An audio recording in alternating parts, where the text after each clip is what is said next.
ขอต้อนรับสู่เอพิโซดเกือบสุดท้ายของทริปแคนาดาครับสำหรับ EP นี้ผมจะพาทุกคนเที่ยวในโตรอนโตเริ่มต้นจากไปถ่ายวิวของ CN Tower ที่แถว Coronation Park แล้วก็ไปต่อกันที่แหล่งช้อปปิ้งกินดื่มสไตล์ Industrial ที่ Distillery District แล้วก็ไปต่อที่ย่าน Sankofa Square ต่อด้วยการไปเดินเที่ยวซื้ออาหารขนมของฝากที่ St. Lawrence Market แล้วก็ปิดท้ายด้วยการไปถ่ายรูปโตรอนโตทรายยามค่ำคืนที่ Nathan Phillips Square ครับไปเที่ยวโตรอนโตกันเลยครับวันนี้ก็เป็นวันแรกที่ผมเดินทางมาถึงโตรอนโตจากที่เดินทางมา4คืนจากแวนคูเวอร์ด้วยรถไฟขบวนเดอะแคนาเดียนครับซึ่งก็สามารถไปดูการเดินทางด้วยรถไฟขบวนเดอะแคนาเดียนของผมย้อนหลังได้ที่ช่องของผมครับหรือที่ description ของวิดีโอนี้ก็ได้ครับหลังจากที่ผมเอากระเป๋าไปเก็บที่โรงแรมแล้วตอนนี้ก็เดินออกมาเที่ยวในเมืองโตรอนโตครับสำหรับจุดแรกที่กำลังจะพาทุกคนไปเที่ยวก็คือ Coronation Park ซึ่งก็เป็นจุดที่สามารถถ่ายวิวของ CN Tower ได้ครับแต่ก่อนอื่นผมก็ต้องไปซื้อตั๋วเดินทาง Presto One Day Pass ที่ใช้สำหรับการเดินทางด้วยขนส่งสาธารณะต่างๆโดยผมจะไปซื้อที่สถานีรถไฟใต้ดินเซนต์แอนดรูว์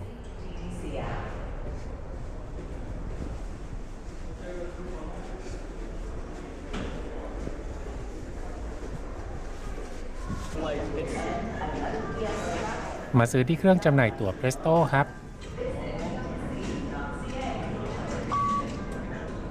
สำหรับตั๋ว Day Pass ก็จะอยู่ที่ราคา 13.50 แคนาเดียนดอลลาร์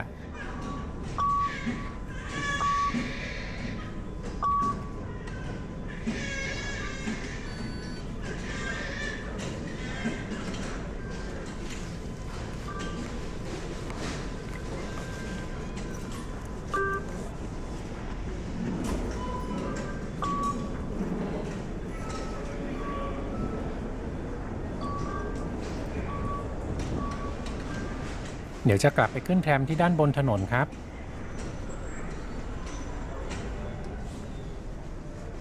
สำหรับตั๋วก็จะเป็นกระดาษแบบนี้ครับ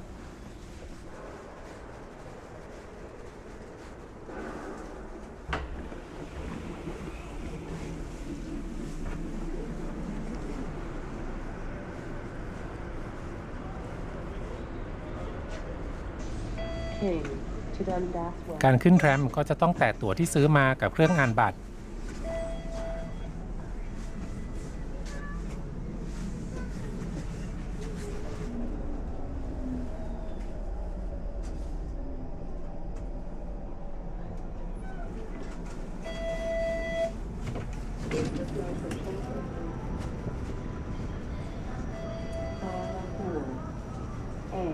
รู้สึกคล้ายๆกับการเดินทางในเมืองเมลเบิร์นเลยครับ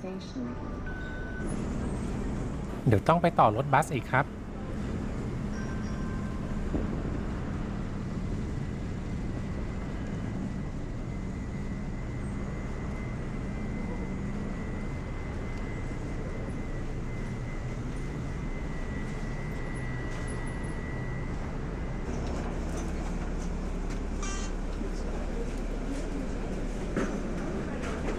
สำหรับตั๋ว Presto ก็สามารถใช้ได้ทั้งกับรถไฟใต้ดินแทรมแล้วก็รถบัสครับ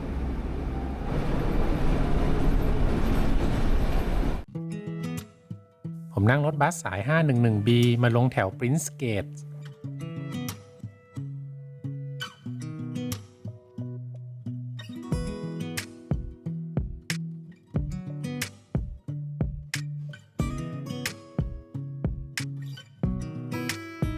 เดินข้ามถนนมาที่ Coronation Park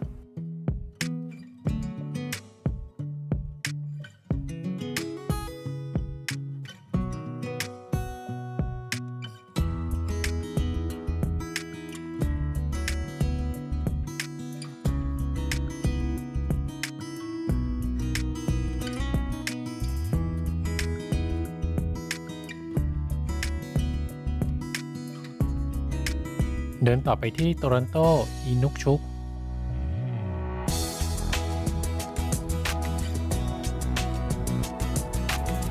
ส่วนตรงนี้ก็คืออินุกชุก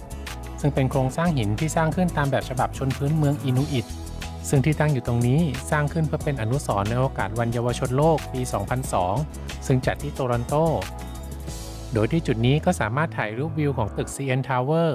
แต่ถ้าจะถ่ายวิวโตรอนโตสกายไลน์ก็จะต้องขึ้นเรือเฟอร์รี่ออกไปครับ หอคอยที่เห็นอยู่ตรงกลางนี้ก็คือ CN Tower สำหรับชื่อ CN Tower ก็คือก่อสร้างโดยบริษัท Canadian National Railway Company หรือ CN นอกจากจะเป็นหอคอยชมวิวแล้วก็ยังมีเสาส่งคลื่นวิทยุโทรทัศน์ด้วยครับเดี๋ยวเราจะเดินทางไปต่อกันที่ Distillery District ระหว่างที่จะเดินไปขึ้นรถบัสผมก็ผ่าน Prince Gate ซึ่งเป็นซุ้มประตูชัยขนาดใหญ่ที่อยู่ด้านหน้าของ Canadian National Exhibition สร้างขึ้นในปี 1927 เพื่อเฉลิมฉลองครบรอบ 60 ปีของการรวมตัวเป็นสมาพันธรัฐแคนาดา ผมก็จะขึ้นรถบัสแล้วก็ต่อด้วยแทรมเพื่อไปยัง Distillery District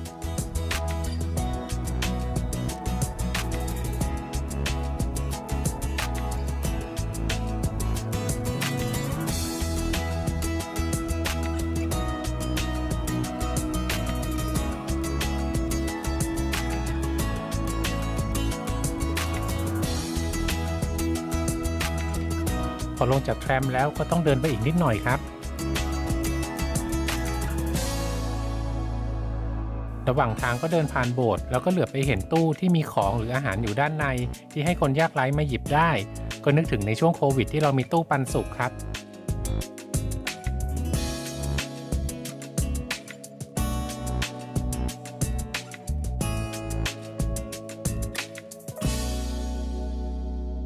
มาถึงด้านหน้าของ Distillery District แล้วก็สามารถเดินเข้าไปได้เลยไม่เสียค่าเข้าครับจริงๆแล้วก็ดูคล้ายๆกับเอเชียทีคที่กรุงเทพที่นำเอาอาคารเก่าหรือโกดังเก่ามาทำเป็นร้านค้าแต่ที่นี่เป็นโรงงานเก่าครับ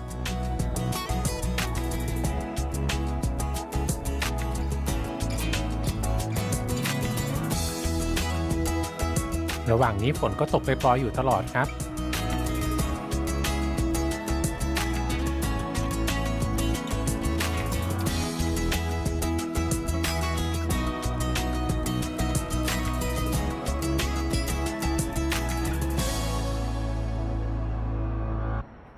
แต่เดิมที่นี่เป็นโรงกลั่นเหล้าขนาดใหญ่ที่สุดแห่งหนึ่งของโลกครับ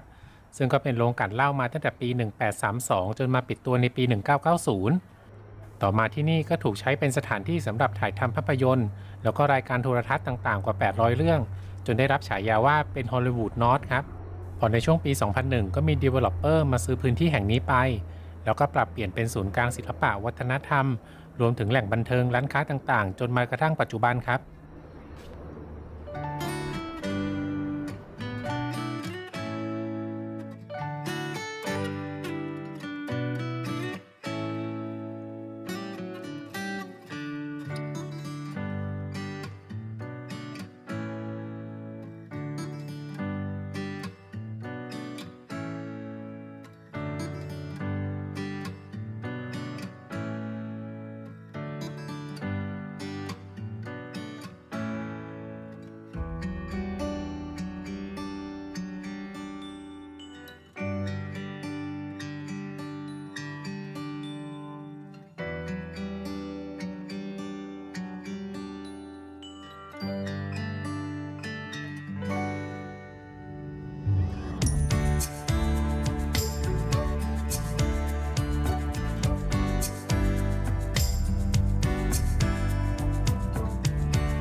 เดี๋ยวพาเข้าไปเดินดูด้านในกันสักนิดนึงครับ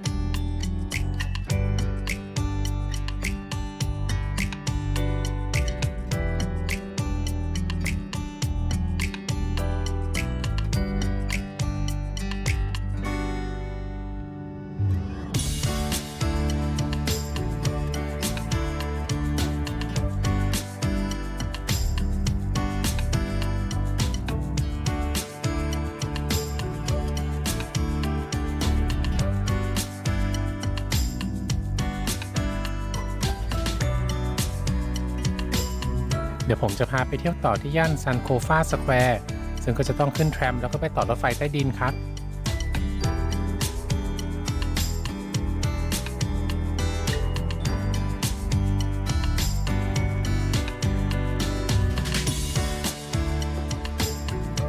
มาต่อรถไฟใต้ดินที่สถานีคิง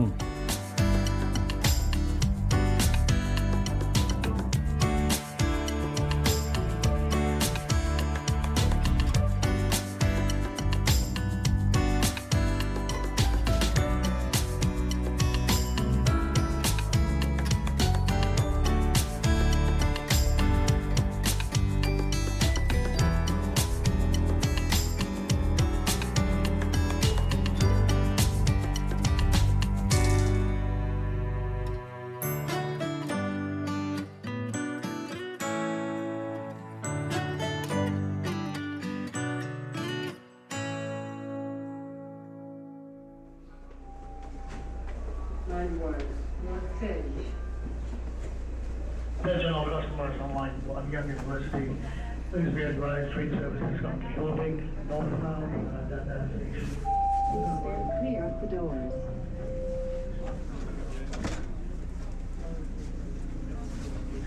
พอเข้ามาในรถไฟแล้วแต่รถไฟก็ไม่ออกครับ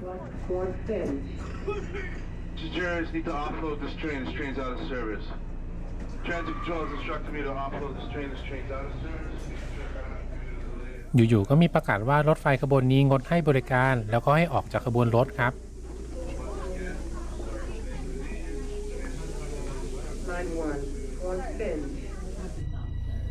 ผู้โดยสารทุกคนก็ออกมารอขึ้นขบวนถัดไป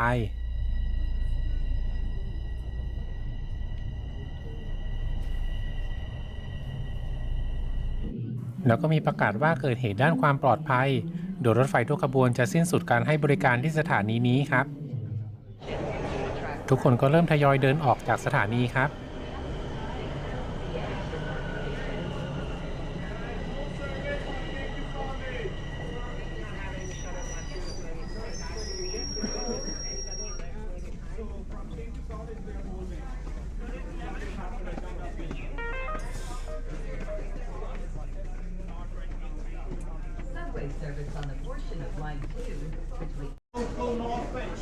นี่ก็ไม่ใช่ครั้งแรกที่เจอเหตุการณ์แบบนี้ครับ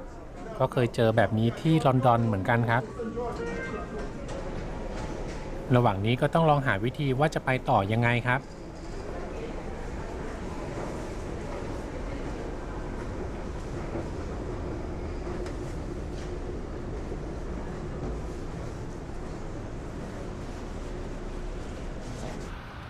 สรุปว่าก็ต้องใช้วิธีเดินไปที่ซันสคอฟกาสแควร์แทนครับ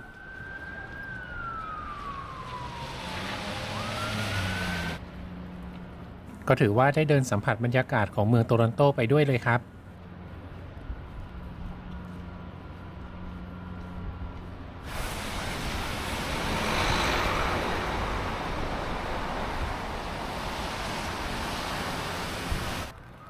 จริงๆเดินไปมันก็ไม่ไกลครับแต่ปัญหามันคือฝนตกด้วยครับ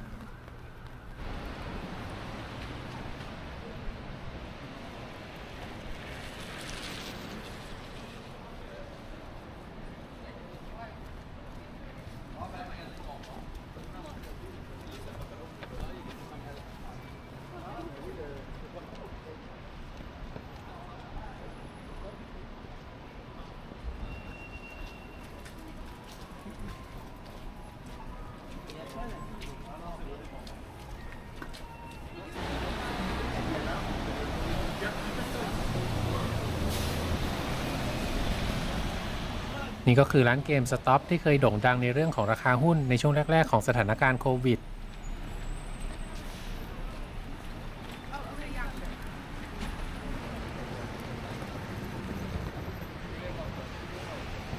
เดินมาถึงซันโคฟาสแควร์แล้วครับ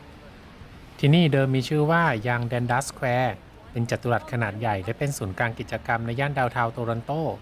มีลักษณะคล้ายๆกับย่านไทม์สแควร์ในนิวยอร์กอย่างเช่นมีป้ายไฟขนาดใหญ่ร้านค้าต่างๆแล้วก็เป็นลานจัดอีเวนต์ด้วย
เดี๋ยวผมจะขึ้นรถไฟใต้ดินกลับไปที่โรงแรมแล้วครับ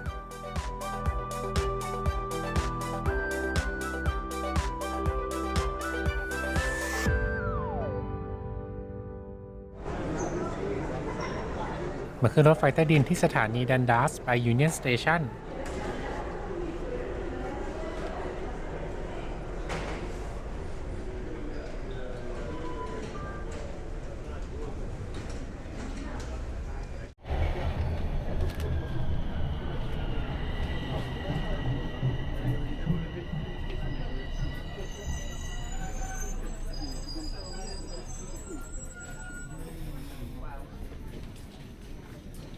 ผมก็พามาให้เห็นบรรยากาศของรถไฟใต้ดินในโตรอนโตครับ Line 1, what's on? Police station. Doors will open on the right. Line 1, what's on? มาถึงสถานีรถไฟใต้ดินยูเนียนสเตชันแล้วครับ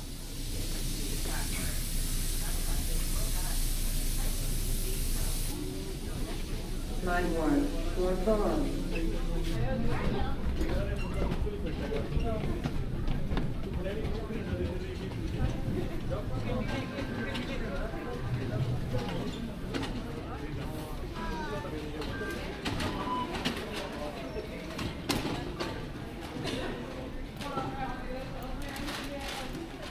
เดี๋ยวผมก็จะเดินหาของกินที่ร้านค้าในยูเนียนสเตชันก่อนครับ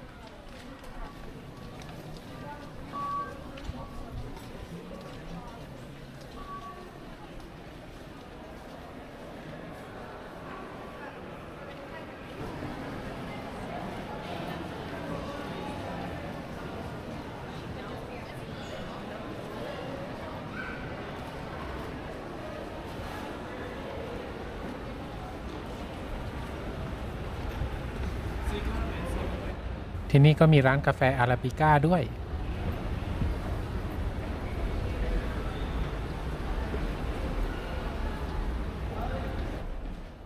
ร้านค้าร้านอาหารต่างๆ ก็อยู่ที่ชั้นใต้ดินตรงยูเนียนมาร์เก็ตครับ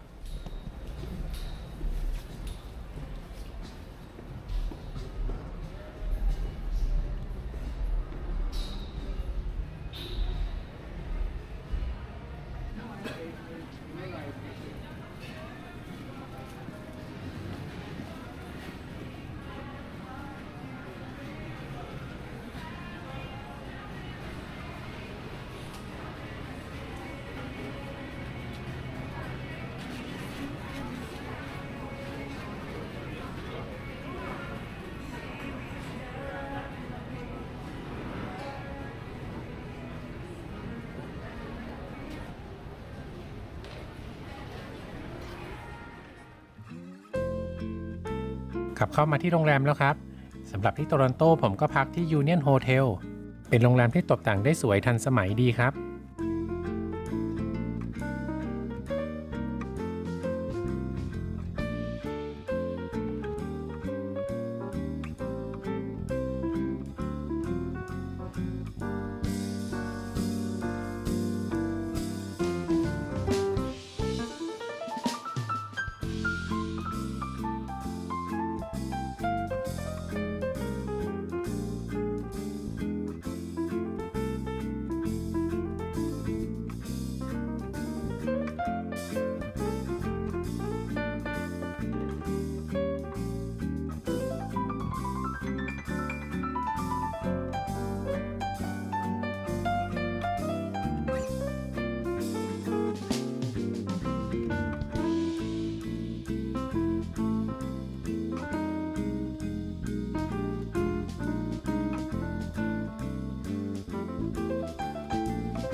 สำหรับห้องพักก็มีเอกลักษณ์ของโรงแรมที่อยู่ใกล้กับสถานี Union Station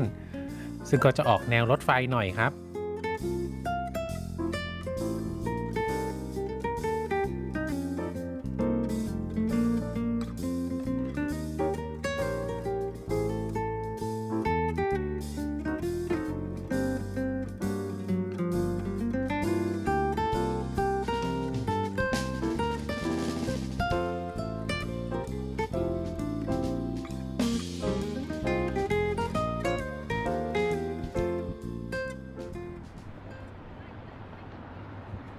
วันนี้ก็เป็นวันสุดท้ายที่โตรอนโตแล้วก็เป็นวันสุดท้ายของทริปก่อนจะกลับกรุงเทพในวันพรุ่งนี้ครับก็เลยจะแวะไปที่เซนต์ลอเรนซ์มาร์เก็ตซะหน่อย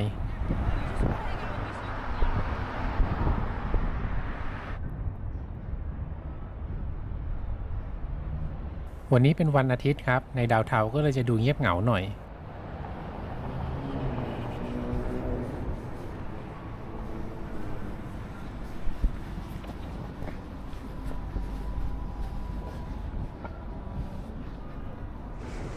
เดินอีกนิดเดียวก็ใกล้จะถึงแล้วครับ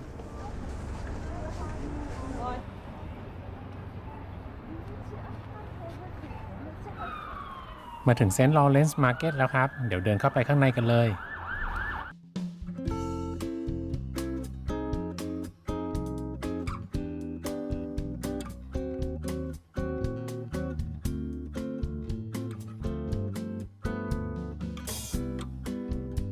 สำหรับตลาดเซนต์ลอเรนซ์มาร์เก็ตก็เป็นตลาดที่เก่าแก่มากที่สุดแห่งหนึ่งของโลกเลยครับก่อตั้งตั้งแต่ปี 1803 ทำให้มีประวัติศาสตร์ยาวนานมามากกว่า 200 ปี แต่ก็ยังคงมีบทบาทสำคัญในฐานะศูนย์กลางการค้าของชุมชนครับ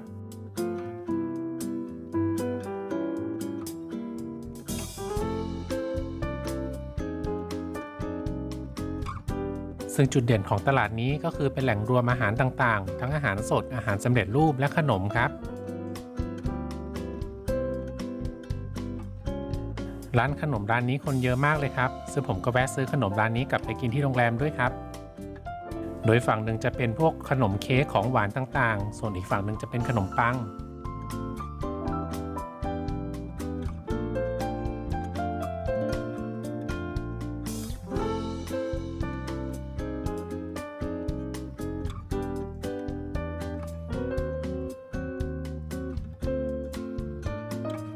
ราคาผมก็รู้สึกว่าไม่แพงครับสมเหตุสมผล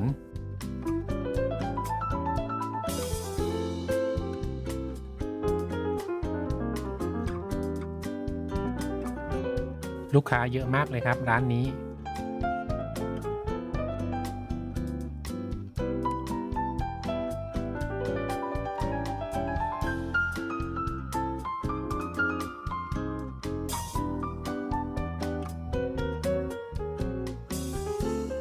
ฝั่งนี้ก็จะเป็นขนมปังต่างๆครับ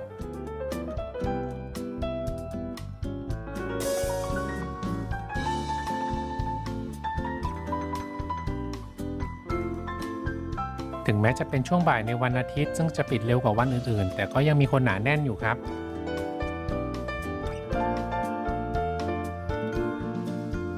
อย่างร้านนี้ก็จะมีอาหารสดและอาหารแปรรูปต่างๆ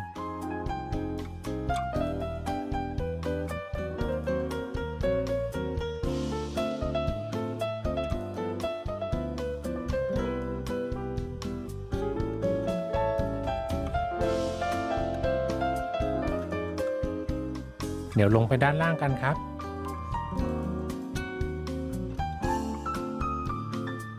ที่ชั้นล่างก็จะมีร้านคล้ายๆกันครับก็จะมีทั้งร้านผลไม้ร้านขนมร้านดอกไม้แล้วก็ร้านอาหารสำเร็จรูปต่างๆ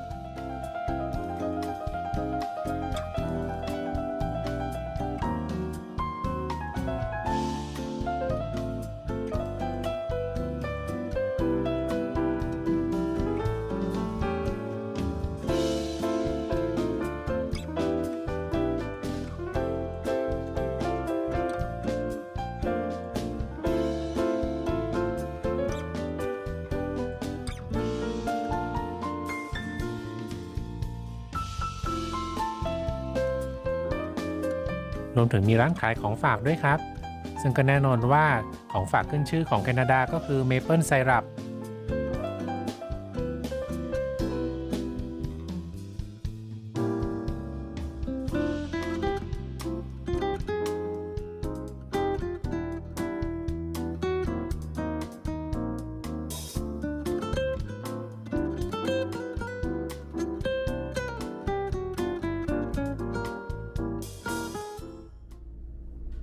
ตอนนี้ก็ได้เวลาค่ำแล้วครับก่อนที่จะกลับกรุงเทพในวันพรุ่งนี้ก็ต้องไม่ลืมที่จะไปแลนด์มาร์คที่สำคัญของโตรอนโตนั่นก็คือนาธานฟิลิปสแควร์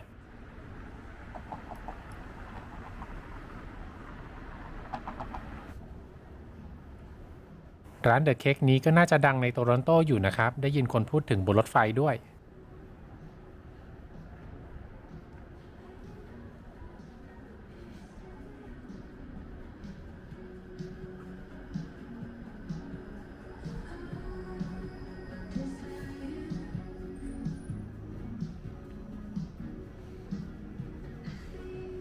จะเห็นว่าในโตรอนโตก็จะมีแทรมวิ่งอยู่บนถนนต่างๆครับ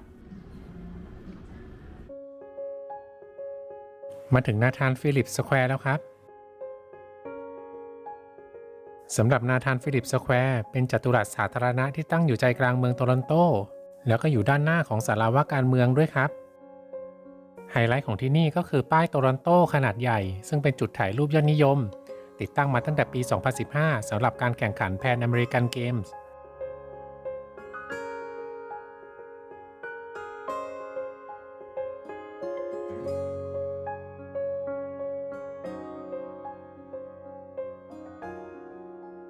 ซึ่งถ้ามาในตอนกลางคืนป้ายก็จะมีการเปิดไฟแล้วก็มีการเปลี่ยนสีสันต่างๆด้วยรวมถึงได้ถ่ายภาพตึกต่างๆในเมืองโตรอนโตที่เปิดไฟอย่างสวยงามด้วยครับ